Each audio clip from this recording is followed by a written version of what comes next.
Ben, thank you very much for joining me today. I saw your presentation at the Haiku Society of America Mhm. Zoom conference. I was really excited by it because it filled some of the gaps that I was working on the podcast already. And I thought I must get in touch and ask you to come on the podcast and talk about it, because I know so many people write to me anyway about the editing process. Mhm. And I was going to go into that in more detail soon, and this just fits so nicely into that. But before we get into the editing process, I know you have your own way of setting up the writing process. So perhaps you could start by telling us a little bit about that. Certainly, and thank you. It's an honor to be here and to chat with you and all of your listeners. So hello out there, wherever you are in the world. Um, yeah, the writing process, it is something that I do set dedicated time aside to specifically work on work. I know there's sort of this idea that poets and writers and painters only work when they get inspired, but if you have an ambitious submission schedule that requires you to have a lot of work, you can't wait for inspiration. You have to go and try to dig it out yourself. And so I guess they're sort of like workman's schedules. So I'll go to a place, specifically the one that I'll go through with the editing process for here in a bit. I go to a park near my house, but in non-pandemic times, it could be a pub, it could be a cafe, it could be any other place that allows you to kind of sit and observe the world around you. Because for me, when I go to a writing session, I never know what I'm going to write about. It all comes about what happens in the moments while I'm there, which is key to haiku. They're in the moment, they happen. And so I will always have my haiku sketchbook. I'll sit in a place that gives me good visibility of wherever I am, so I can see people, I can hear all the noises and birds and whatever's happening around me, and be in the environment, but yet still set aside a little bit so I can see and observe things. And I'll have my haiku sketchbook, which is a journal that's dedicated just to writing. I write everything by longhand. And then I have books that I carry with me. I have to read. And that's the thing that triggers me to get into the flow and triggers my inspiration. So I'll mention 5 books, anthologies that I read every year, sometimes more than once a year. And they are the Haiku Anthology, specifically the 3rd edition by Cor Van den Heuvel. Although Lee Gerga recommended I check out the 2nd edition, and it's brilliant as well if you can find it. Okay. It's out of print, but you can find it on eBay or some places. Another one is Haiku Moments, an anthology of contemporary North American haiku, edited by Bruce Ross. Haiku, Ancient and Modern, edited by Jackie Hardy. It's just a beautiful book. It's a small square, and it's really nice because it has contemporary poets as well as going back to the masters. So you'll have Basho rubbing up against Anita Virgil, for example. And it's really nice to see that there's a continuity between poets writing in this form for generations. The Nan Ananad, I think I have that pronounced right, comes out of India, mainly edited, head editor is Kala Ramesh. And then Where the River Goes, the Nature Tradition in English Language Haiku, edited by Alan Burns, which is nice. Well, I'm familiar with nearly all of those, and interesting that the 2nd edition has been recommended to you. So I'll keep an eye out for that one as well, because I tend to read the edition that you're reading. Yeah. What I don't see on there is the was it Haiku in English, the First 100 Years? Yep, I have a copy of that, but it's not one that I reread very often. No? It's the reason being for me is that it's because it's it's a good sort of text to have if you study haiku, and it's sort of essential for that. But it's not a living, working anthology for me. It's more kind of a historical record of going through who did what first. And there was a debate on the approach of that anthology, because that goes through and shows kind of the development of English language haiku, which is great. Especially it's interesting to see who some of the early poets were that didn't necessarily realize they were dabbling in it, but traditionally kind of do. But when you get to the later period, you see a lot of things, the first time people did certain things, which is really cool from a historical perspective, but it might not be the best example of what they did. And so in a sense, the book does show you historically, but it doesn't necessarily give you the best version of what English language haiku has to offer. So. Oh, interesting. Okay, fair enough. And Where the River Goes. Mm-hmm.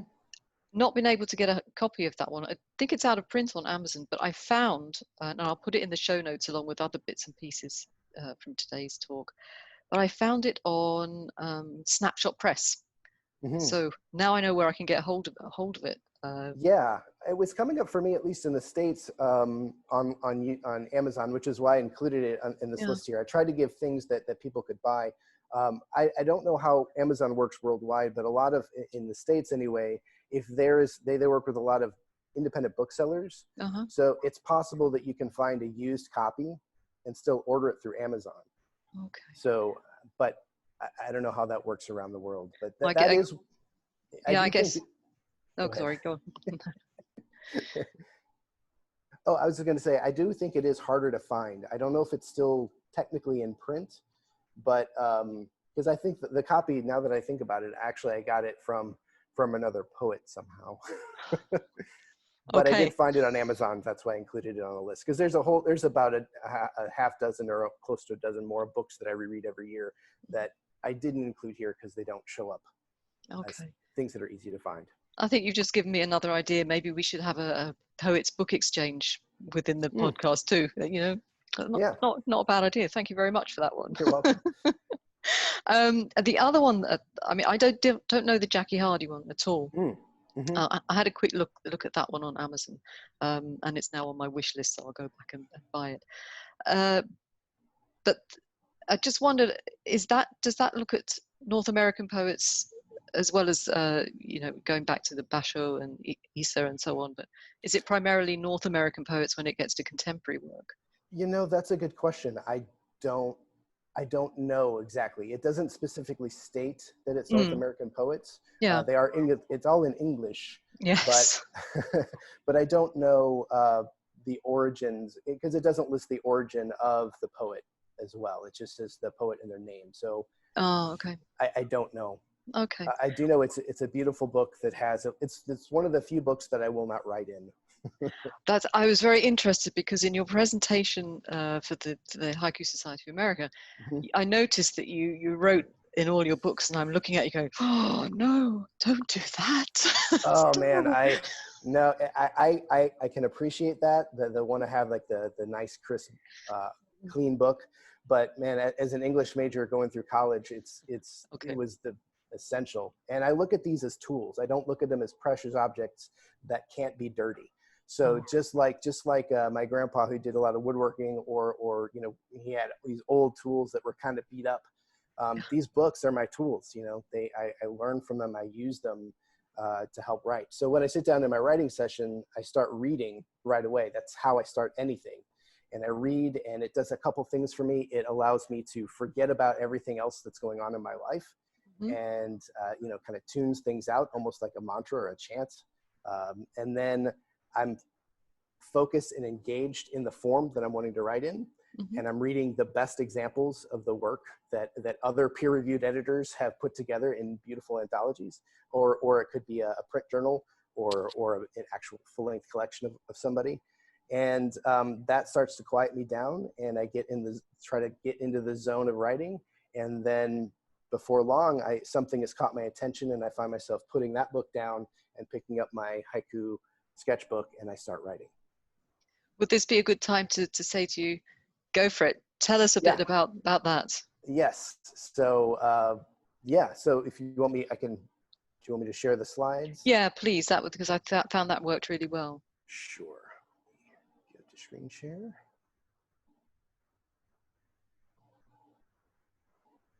Okay. So what we have here is a poem called Church Bells, and it's a haiku edit history. And I wrote this, it's going to go through 11 drafts, and this is the date that I wrote it. And in my haiku sketchbook, whenever I sit down for a session, I will put the date, the time, and the location of where I am. I just find it's kind of a fun little quirk for myself. If I can go back and look at my sketchbook, I can see where the common places I like to write. And it also helps me when I'm going to compile my month's work. I can start at a specific date and then move forward. So this is the date, time, and location. And Sunday is kind of a key component of this because this poem is about church bells. And as I was out in the park and settling in and reading, the church bells started going off in the area because there are some churches around. And the thing that piqued my interest is that they weren't there, and then I heard them, and then they went away. And I was like, there's a moment here. So I wrote down this first draft, which is birdsong, church bells, birdsong. And this is a structure of a poem that I've used before. I like to reuse structures, especially if I find something that works. And in this case, you have something that's there being interrupted, and then it goes back to what was there before. I use this technique probably most successfully in a poem of mine in my book, Wishbones, which goes cicadas, tornado sirens, cicadas. And the reason why it works really well there is because when cicadas are out and they are in full force, you can't hear anything there. It's a constant sound. And the tornado sirens really are loud and interrupted and kind of have an interesting cadence, kind of like cicadas. And then it goes back to the cicadas. In this case, again, it's sort of that interruption of a song, of a sound. But what caused me to move beyond to the next draft is that birdsong is not a constant sound. It is intermittent. So to have an intermittent sound interrupted by something else that's also intermittent, going back to something intermittent, didn't quite work. Even though it's not a bad poem, it's just it wasn't quite consistent enough for me to say that's the moment. So I went on to try a different approach. In the second draft, it goes like this: the strike and the resonance of church bells. And so I really started to think about what was it about the church bells that was interesting. And I noticed that there's kind of two parts to the sound. There's the initial hitting of the bell that you hear that strike, and then you hear the sound coming out of the bell that then eventually goes back to silence. And so I was kind of interested in that, played with it here, but it still didn't quite capture the moment. So I went on to this next draft. I introduced morning breeze, the lingering tones of church bells. So because it was morning and there was a breeze, morning breeze became the first line. Nothing very nice and pleasant. And then thinking about the lingering tones, it was after the strike. It's the sound that follows the bells that I was starting to think about. And again, it's chronologically, that's what was going on. Like the sound had faded. And so I was left with the memory of the sound of the church bells. And so that's what's in my mind as I'm playing with this. And I like this 3-line structure. I like the first line and I like the third line. It felt like you could really build a nice poem around that, but I wasn't really happy with that middle line. So the next couple drafts are kind of trial and error with that middle line, seeing if I can find something that's going to anchor or really anchor this poem. And in draft 4, it's something very small, where I went to morning breeze, the lingering tone of church bells. So I dropped the S on tone, making that word a stronger sound, a harder word to end on a line. And I liked it, and we'll come back to the sound of that word in a bit. But another thing I want to point out here is that as I'm writing all of these by hand, instead of just scratching out the word S, I actually rewrite the entire poem again beneath it. So and it's important to me to actually feel the entire poem come out of me again. And I really appreciate and like the feeling of it, writing it by hand, because I'm forced to not only see the letters, to see the words, to see the lines, but I also feel them. Your body feels the length of each line. It feels the hardness of each word. And it's just another way to connect, like a mind-body connection to the work that I don't get if my hands are all spread across the keyboard, doing many things at one time. In this case, it's a focused single line that I'm scratching on a page. And in this case, again, instead of scratching out the S, I rewrote the whole thing again. And I'm still not happy with this one. So we go to draft 5, which goes morning breeze, the fading tone of church bells. So I kept tone and changed lingering to fading, which is okay, but it's still not quite, excuse me, solid enough for what I think this poem needs to be. So draft 6, I changed the middle line again to rippling waves. And in this point, I started to really think about how I encounter the sound. And so I started Googling sound waves and started reading a bunch of scientific things on that, and thought, well, sound waves, rippling waves, and thought that, yeah, that's kind of poetic sounding. That's kind of nice.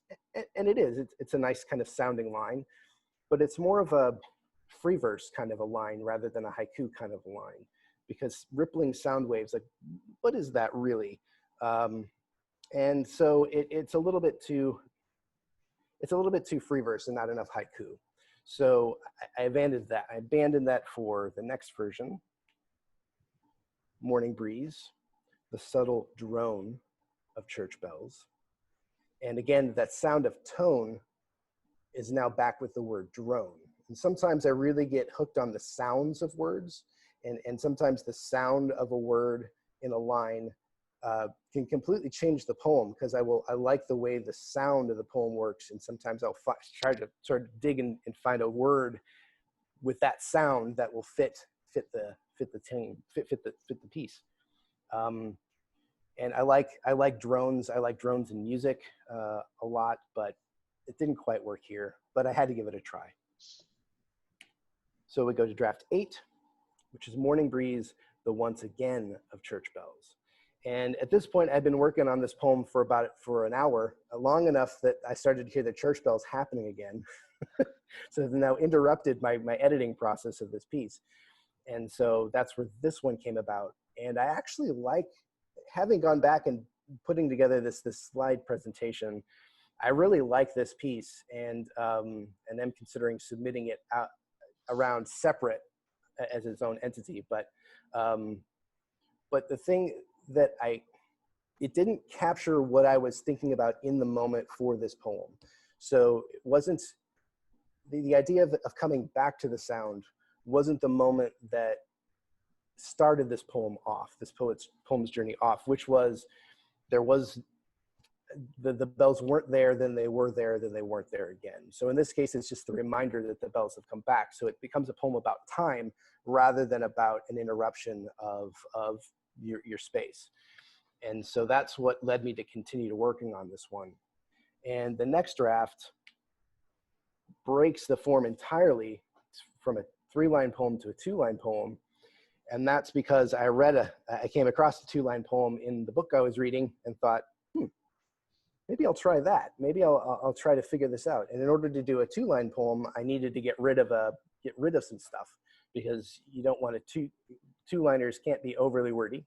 And so I dropped the first line, the morning breeze, altogether, and changed up everything except I kept church bells. And it became this: more silence than sound, church bells. And I feel like I was getting really close. I really, really, really liked everything about this piece, but I wasn't quite happy with the structure.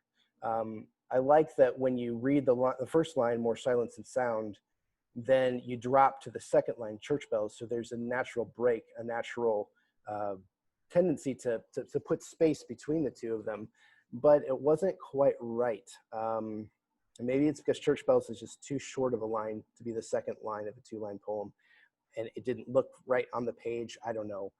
But I put the book down, I put the sketchbook down, kept reading, and then came across 1-liners and thought I'd give them a try.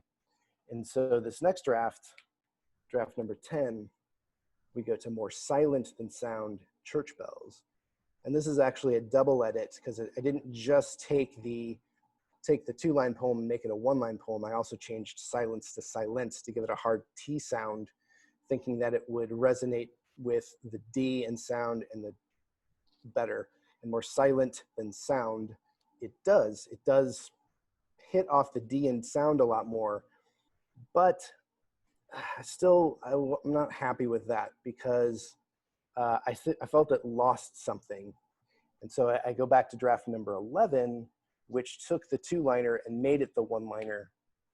And now we have more silence than sound, church bells. And yes, now we have 2 S's in silence, 1 in sound, and then you end on S. So you have all this resonating S's, which I liked a lot. And this is the draft that I ended up keeping. And what I like about this poem is that it's just, it uses, I would say, the three S's of haiku language that I think of. That one is simple, one is succinct, and then the third S is suggestive. And this one has lots of suggestive language in it. Just pairing the word silence and church in the same line has a whole lot of resonance to me that can I sit with this poem not only seeing what happens, like you can see it as it is, a moment that happened in real time, but there's a lot of language in it that allows me to kind of sit with it and go places with it. And that's when I know I'm really, really onto something. And I am happy to say that this one did get picked up. It will be in the next issue, the summer issue of Wales Haiku Journal. So I'm happy that it found a home. And that led me to believe, yes, okay, my editing choice was well served. And that goes through the drafts here. So I understand you had some questions about some of these. I did, because I didn't get a chance to necessarily ask them last time. Sure. So I want to go back. Mm-hmm. I had a question about the park, but you've answered that already, so it's fine. Uh-huh. I wanted to go back to draft number 2, which was the strike and the resonance of church bells. Yeah. Mm-hmm. Now that's one of my favorites of all the drafts. Uh-huh. But people who send me submissions will know that I'm really hard on articles. It bugs me when there's sort of a repetition of an article, definite or indefinite. So the would normally be a no from me. But as I tell people as well, it's how you use them.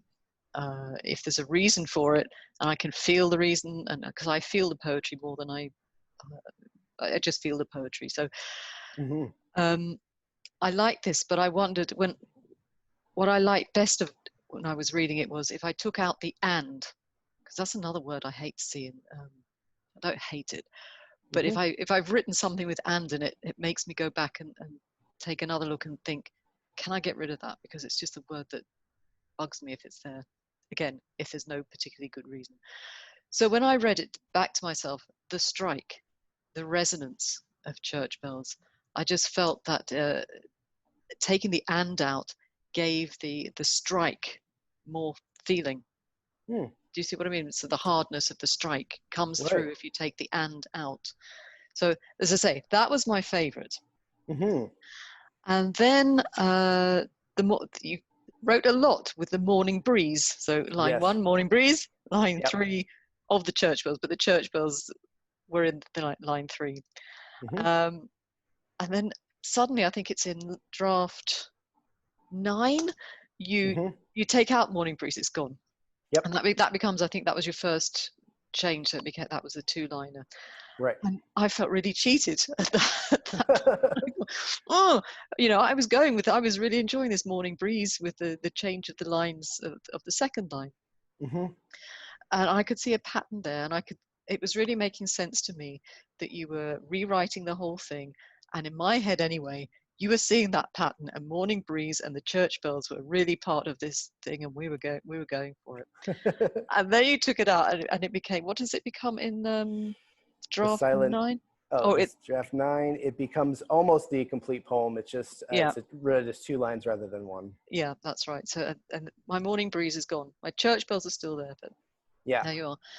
And I got to thinking about that after. Well, first of all, can you just remind me why you decided to veto the morning breeze? Yeah, and I'll tell you something else too. As I was putting together my talk for Haiku Society of America, I did a big editing process to figure out which poem do I want to show the editing process of, because some of the journeys aren't as dramatic as this one, or as clear, or as easy to follow. This one has a lot of twists and turns in it, and just as you said, it went through a pretty standard template for about, several drafts before it completely changed. And the reason being is I just couldn't find a real way, I think, to make the poem work with the morning breeze in it. So when but I didn't know that until I had several drafts and the final form kind of hit me. And that's the thing about drafts is that I never go into a writing session knowing what I'm going to write. So it's always a surprise to what comes out. And then I'll get a scent of something and I just have to chase it. And I have to try every possibility that I can think of. And sometimes it can be 30, 40 more drafts of slight tweaks here and there before I get something that I like. And sometimes they go through complete transformations like this happened. Because the final poem, the initial poem and the final poem look very different. And if you look at how I got to them, I was like writing a completely different poem in the middle. Yeah. Different structure, different everything. But I just threw it out because it just wasn't working with what with where the poem was leading me. And that's the other thing too, is I think, and I'm sure all writers know this, once the poem starts to, because you get an idea or something happens, but once the poem starts to talk to you and tell you where it needs to go, you kind of have to listen to what that voice is telling you and try to find a way to kind of let it speak. And in this case, I put that morning breeze in there simply because it was happening in my surroundings. But it turned out it didn't have anything to do with what the moment was. And so it was my attempt to try to wrangle this poem together that eventually it got thrown out because it wasn't needed. Yeah, that's sort of how I came to, this is how I forgave you in the end. I sort of, I read through, I thought, the pattern was important at one stage, but actually the essence of what you were trying to say wasn't there in the pattern as it stood, so it had to go. More important to get to the crux of what you were trying to say. Right. However, I came really close in my mind in this draft. Yes. And in this was it. And it's funny. It's the last version of this form before I broke it. And I really do like this poem. Hopefully it will find a home somewhere. But at the time, I couldn't. It wasn't the thing that I was pulling on. So it actually makes me wonder if I would go back through my sketchbooks and look at some of these other poetic journeys to see if there are other poems hidden in there that could go somewhere. But that's an exercise that I'll probably go through if I hit a real dry spell in my writing. But fortunately, I haven't had that in a while. Oh, that's good.